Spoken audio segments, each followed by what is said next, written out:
Hello, Assalamualaikum. My name is Nur Ashikin binti Roslan, and today I'm going to present about my lab report 2 for PHY110. Lab report PHY110 experiment 2. Newton's law of motion. Newton's law of motion. Second law. Definition: the relation between acceleration and force. Acceleration is proportional to force while inversely proportional to mass.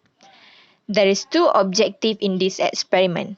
Number one, to investigate the relationship between total forces acted on an object with acceleration of the object, and number two, to study the Newton's second law of motion. Apparatus is as shown as the picture below when you click the link given below. Procedures is divided into two. A is for non-friction surface and B is for friction surface. For non-friction surface procedures, number 1. Force graph has been opened. The object for the parameter setting has been set to small crate. The friction for the parameter setting has been set to ice, which is no friction. The acceleration graph has been added by clicking acceleration plus. Force applied to 500 Newton has been set. Button play has been pressed. The acceleration A has been recorded in table 1. Button reset all has been clicked for the second reading. The steps above has been repeated for 3 times for each data. Step 2 until step 9 has been repeated for another 7 data. For friction surface procedures, number 1, the force graph has been opened. The object for the parameter setting has been set to small crate. The friction for the parameter setting has been set to wood. The acceleration graph has been added by clicking acceleration plus. Force applied to 500 Newton has been set. Button play has been pressed.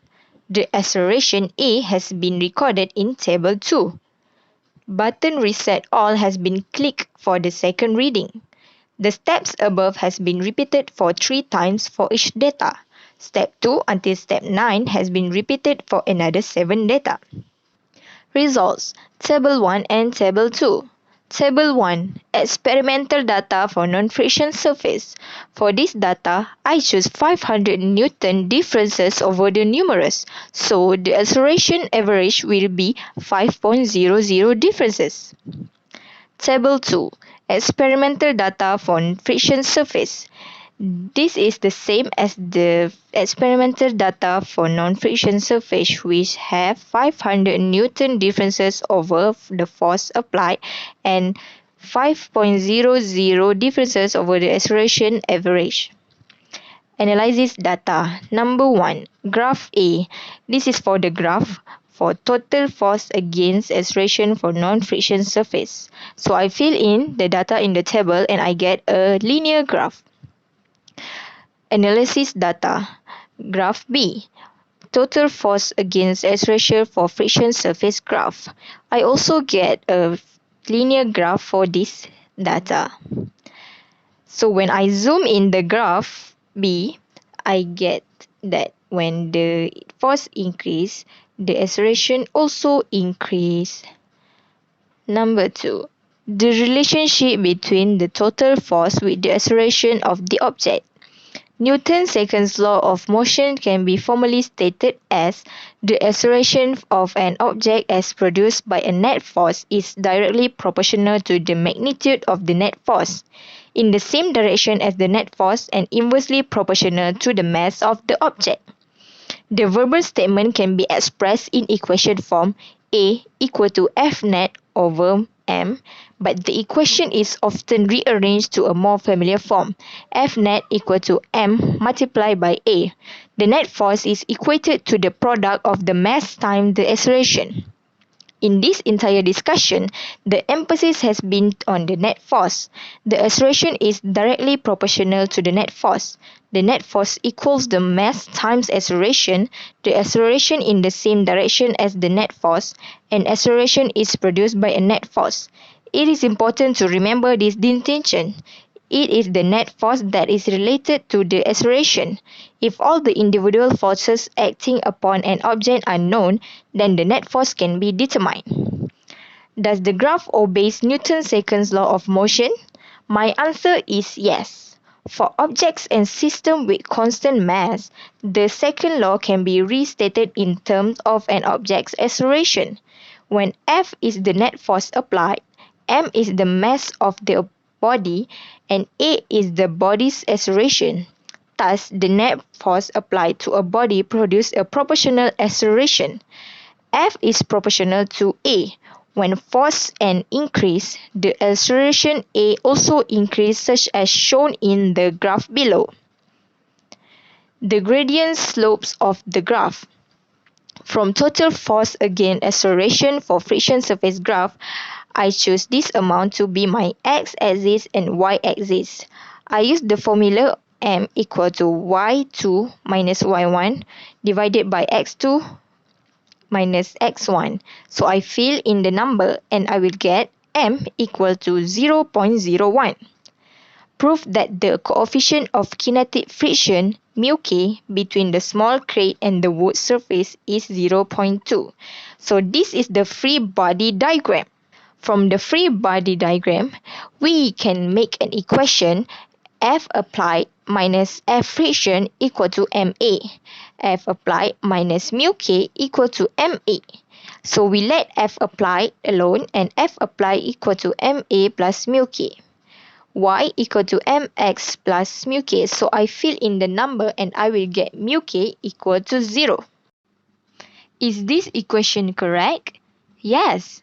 Force applied equal to MA plus mu K. Y equal to mx plus c, which makes our c equal to mu K. And c is y-intercept. From the last graph, we can see that our graph starts with 0, which makes our y-intercept is 0. Discussion. Because we cannot find the actual value of mu K, we can say that all experimental data is imperfect. Nevertheless, a good quality of data is required to draw a strong conclusion. The precision and accuracy of the measurements have to be put into consideration for a good quality of data. It is not possible to take a measurement of physical quantity with perfect certainty for the reasons that all experimental data contains error. The key factor is to be aware of the type of errors and to minimize it to a certain acceptable range. For example, parallax error can be minimized by taking a set of readings by different observers. Systematic error can be reduced by careful calibration of the instruments or changing the way in which the experiment was done, and random errors can be reduced by averaging a sufficiently large amount of results. From the equation before, we get the mu K equal to 0. Since this is only simulation experiment, we didn't actually observe the result.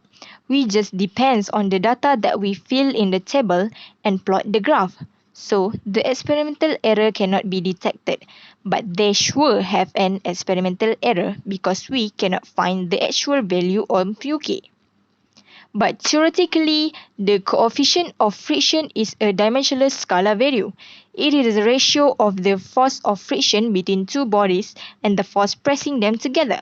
The coefficient of static friction is the ratio of the maximum static friction force between the surfaces in contact before movement commences to the normal force.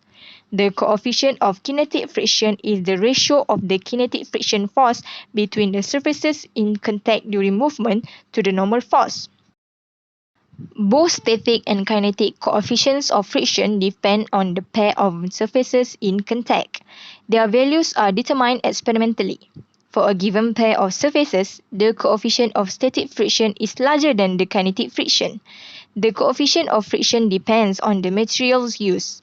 As an example, ice on steel has a low coefficient of friction and the two materials slide past each other easily, while rubber on pavement has a high coefficient of friction.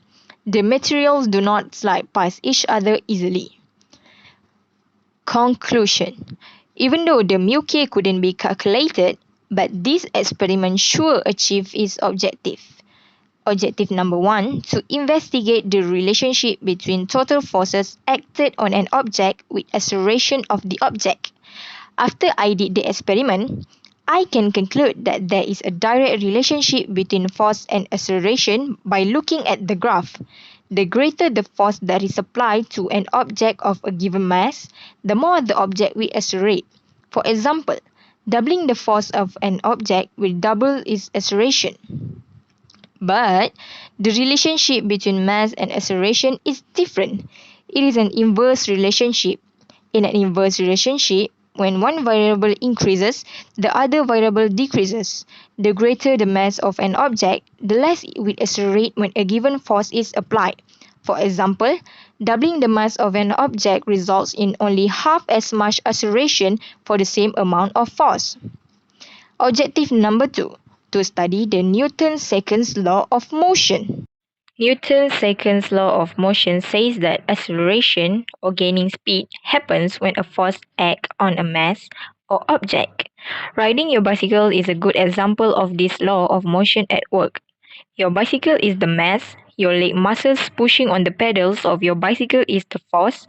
When you push on the pedals, your bicycle accelerates. You are increasing the speed of the bicycle by applying force to the pedals. Newton's second law also says that the greater the mass of the object being accelerated, the greater the amount of force needed to accelerate the object. Let's say you have two identical bicycles that each have a basket. One bicycle has an empty basket and one bicycle has a basket full of bricks. If you try to ride each bicycle and you push on the pedals with the exact same strength, you will be able to accelerate the bike with the empty basket more than the bike with the basket full of bricks. The bricks add mass to the second bicycle. With bricks in the basket, you would have to apply more force to the pedals to make the bicycles with brick in the basket move. So that's all from me. Thank you for listening and goodbye.